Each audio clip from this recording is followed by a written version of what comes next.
د دوی معدنیات پکار دي، د دوی دولت پکار دی، دوی د امریکې د غلامۍ دپاره دومره په ډیب کې تللي دي. د پی ټي ایم ځوانان دي ځان مزاحمت ته تیار کړي، پښتون قام دي ځان مزاحمت ته تیار کړي. موږ وایو که د دې قام دپاره د هغه زوی څومره سخته لارې موږ به پر هغه لار ځو.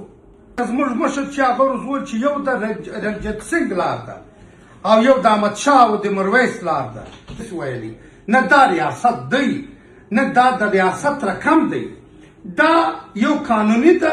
په قانوني کې دا په دې جذبه سره چې دی چې پر کومه لار تللی و، پر کوم مقصد دپاره تللی و، دا د قام د ولس د دې هغه جذبه وله چې موږ ولس ته دا د ثابته کړله چې زه د ولس دپاره د دې قام دپاره چې دوی زموږ ویژن دی.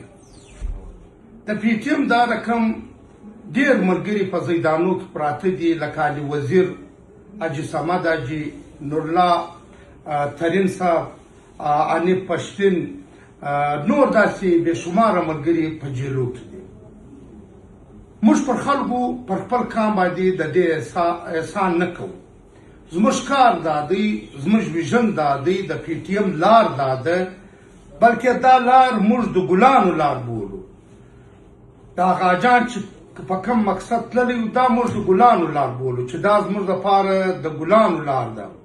موږ وایو که د دې قام دپاره د هغه زوی څومره سخته لارې موږ به پر هغه لار ځو.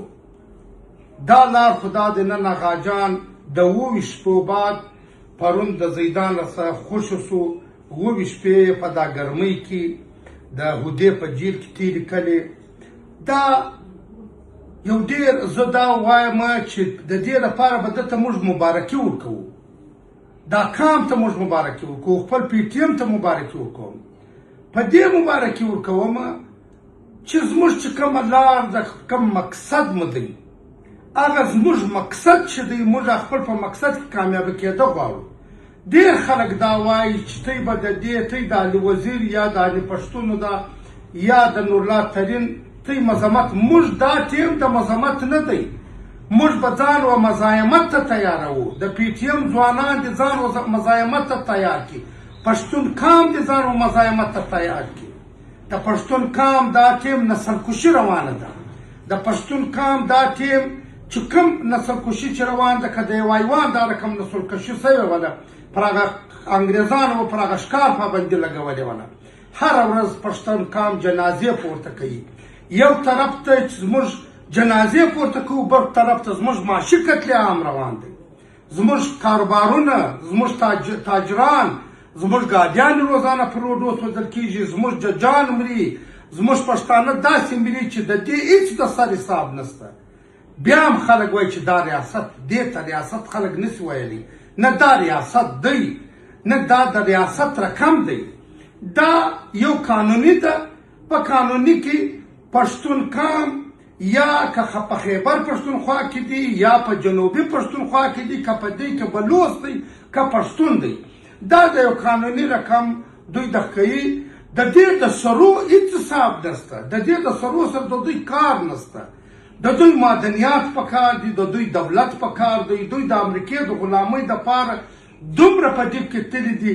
د بلوچستان آبادي، د بلوچو د پښتونو د هزارو د پنجابي ګرده سرکار وایي چې 1,22,00,000 ده، موږ دا وایي چې نه، دا 1.5 کروړ ده. دا 1.5 کروړ انسانان که ګرده مړي شي د دوی په دې خوا نه بدېږي. که بلوچ دی که پښتون دی، د دوی زموږ معدنیات پکار دي، د دوی زموږ غرونه پکار دي، د دوی زموږ سرونه نه دي پکار. نو چې د چا زموږ سرونه نه وي پکار، د چا زموږ غرونه پکار دي، په دې کې به موږ ته د مزاحمت خبرې کوو. نو د مزاحمت ټیم دی. پښتون قام ته هم دا وایي چې مزاحمت ته ځان تیار کړئ، که ځان خلاصوئ، که خپل سباون غواړئ، که د بچیانو سباون غواړئ، که خپل مستقبل غواړئ، که ته دا غواړئ چې موږ دې په تاریخ کې ژوندي ځلانه پاتې شو، نو بیا به مزاحمت کوئ. او که ته دا وایاست چې موږ دې د غلامۍ په دغه کې تېر شو، بیا چې دی بیا د دې هر څه دغه شته.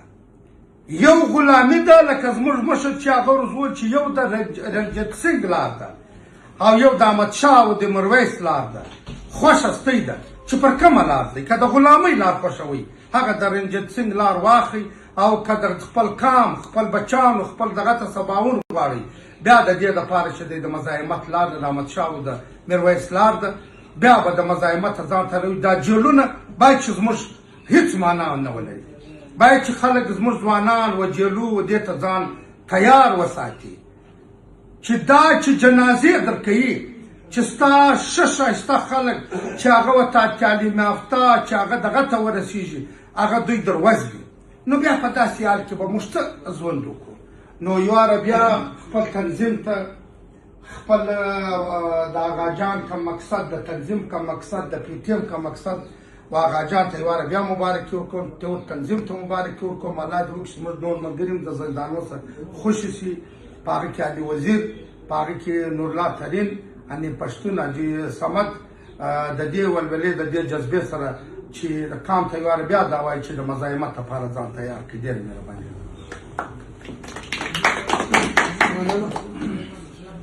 اوس ویډیو سټاپ